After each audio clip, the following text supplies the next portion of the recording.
Good morning, Zio here, and today we're going to be talking about Stadia again. Yeah, that's right. This week we've done more Stadia videos than anything else recently.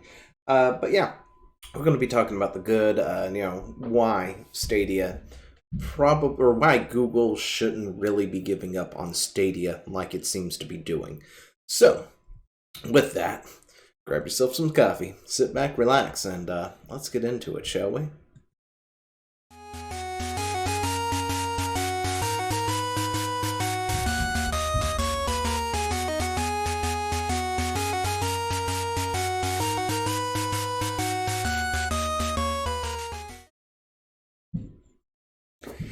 And if you haven't subscribed to the channel, you should go ahead and do so now. And of course, if you're over here at the labs, you should go ahead and give us a follow. The labs is a great place. If you haven't checked out Fruit Labs, by the way, you should go totally do that. Link is in the description under the Tap My Bio section, as well as follow me on Minds and Twitter if you feel inclined to.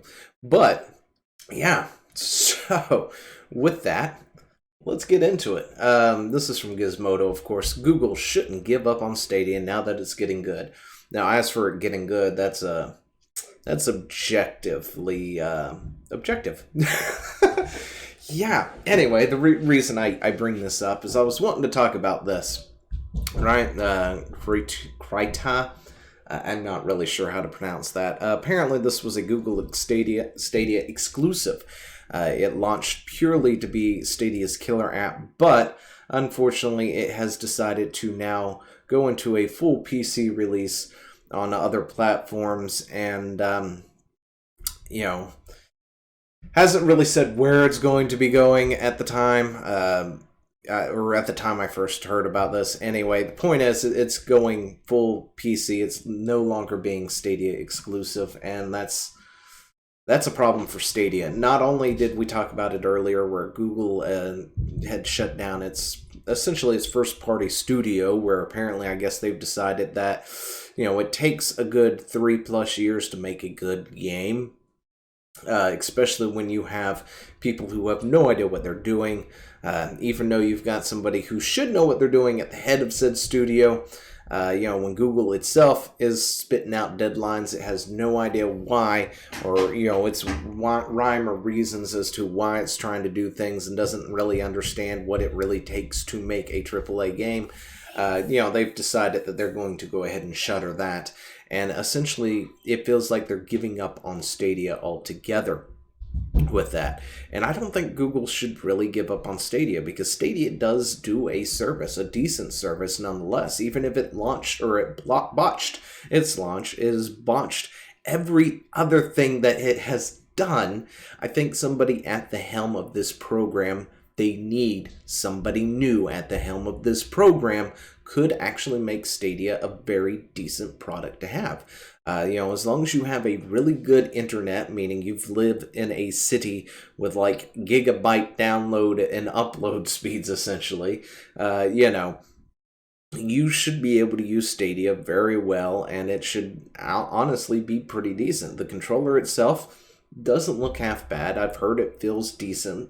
It's somewhat akin to a what is it called? An Xbox controller almost. Maybe not as good as one, but, feels close to it. And, considering all you really need is a dongle that hangs out of the back of your TV and you can go on the go without really needing to do anything else, this honestly would be great, especially if you've got Google TVs with built-in, say, Google whatever, gosh, I can't even remember now, whatever the dongle essentially is, right? Built into the TV itself and automatically preload, Stadia to it for people to use. It has a free variant, a paid variant, and stuff, which of course, gives you much better things when you're using the paid variant of it, a subscription model. The other downside to it is having to pay, practically full price for these games. And, gosh, I feel like I'm going to hiccup any moment. Or maybe sneeze. I'm not sure. Anyway. Yeah. Coffee fix that. Anyway, there's so many things they could have done that would have been great, but, they needed somebody else at the helm. It launched with nowhere near the amount of things that it was promising, and Google really shouldn't give up on this. It's one thing to give up on the studio. Maybe they should get somebody else to do things, like get some kind of contract with, a particular group out there, like EA or somebody, and say, hey, look, we're going to contract you to make us a first party thing. Here's a bunch of money, because Alphabet can fund anything they want to, right? Alphabet can easily fund just about anything that it really, really wants to, if it wants to actually do it, with no questions asked. They could just print the money. But they're not. That's the problem. They threw money at Stadia, but not enough.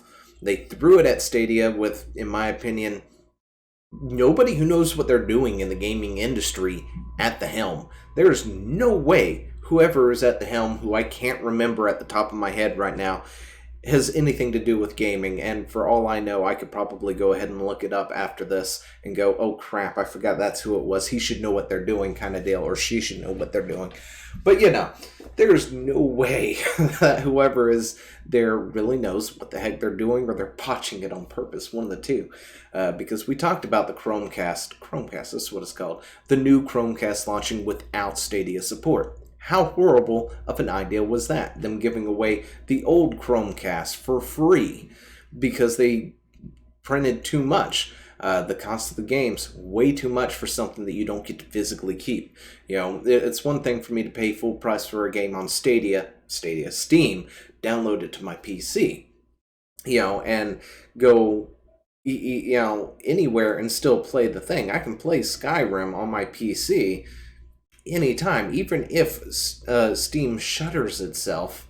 I could still play that game. As long as it's not a multiplayer only and needs access to the internet, you can play that game pretty much anywhere. When Stadia should close the shop, you've lost access to your games. And, that's one hurdle that needed to really be dealt with, and probably should have, maybe come with a reduction in price. It's one thing if you're paying $59.99 for a physical copy of something, like stuff back there.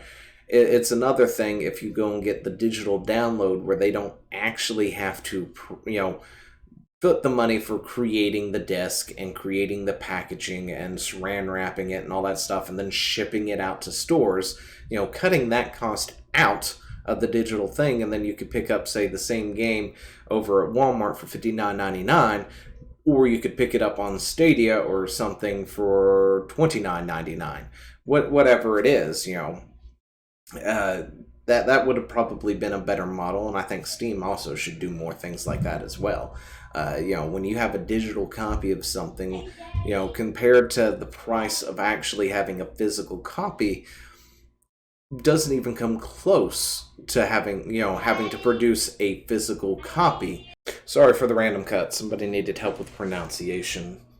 Anyway. But, crap, where were we? Yeah, Stadia really shouldn't be giving up like this. There are people who can't really afford, say, the setup I have now, right? This setup I have, it's a good 3-4 years old now at this point. It's still kicking. It's not the best of the best. And, when you factor in cost of monitors and everything else, it was close to around $1,000 for this entire setup. And that was back in the day. And, 4 years ago, pre-beer bug. And then, of course, with the beer bug and everything going up, the price of, say, good PC parts have soared through the roof. So, ouch. Anyway. Point is, people can't afford always a good PC or a console for that matter. When you're looking at things that are $400, $500 just for a decent one, this isn't that bad. Things like xCloud, I've praised that because it's way better than Stadia for one. And then you've got what NVIDIA was doing, which, if somebody hadn't have done the scaremongering tactics and with that, which still ticks me off. That would even be better. You know, with that service, you could essentially do a virtual PC for things that you already own without having to pay for them again. And yeah, you know, with Stadia, you got to pay for it, of course, but you have access to it and a decent frame rate. And yeah, it's taken them time. It's taken them some time. It should have launched that way, but they didn't properly test things out, I don't think. And they launched half-assed that launch. But you know, they are finally getting into an area where they're much better than they were beforehand. Frame rates are better. You know, the graphic settings are better. They finally have gone into HD. Yeah, you know, the stuff that they were pretty much talking about and going on in all their ads, you know, 1080 HD, blah, you know, 4K, that's what it was, 4K and stuff, and they couldn't even do 4K when, gosh, who was it, the maker, what was it, id? No, it was somebody who was like, we're trying to make this 4K in Stadia, but Stadia actually can't handle 4K. It's impossible for it to do it at this point in time. But they finally have gotten to the point that I think they're actually doing 4K now. You know, true 4K, instead of just upscaling it like they were doing at the start, which of course was a big thing. Because they were promising true 4K and then not actually delivering it. And but yeah, I think Stadia still has a way to go. I think Google is dropping it too soon, and they need to shuffle in some new management. Majorly shuffle in some new management who knows what they're doing, who knows the gaming industry, who might actually be able to turn things around and do stuff. But anyway, that's about all I've got for that. Let me know what you think down in the comments below, and I will talk to you later. See ya! Hey, thanks for watching. Don't forget to leave a comment, smash that like button, and always subscribe for more. And of course, there are other videos floating around somewhere on the screen, so click one of those and see if you can find something that suits your fancy. Till then, I'll see you later. Bye.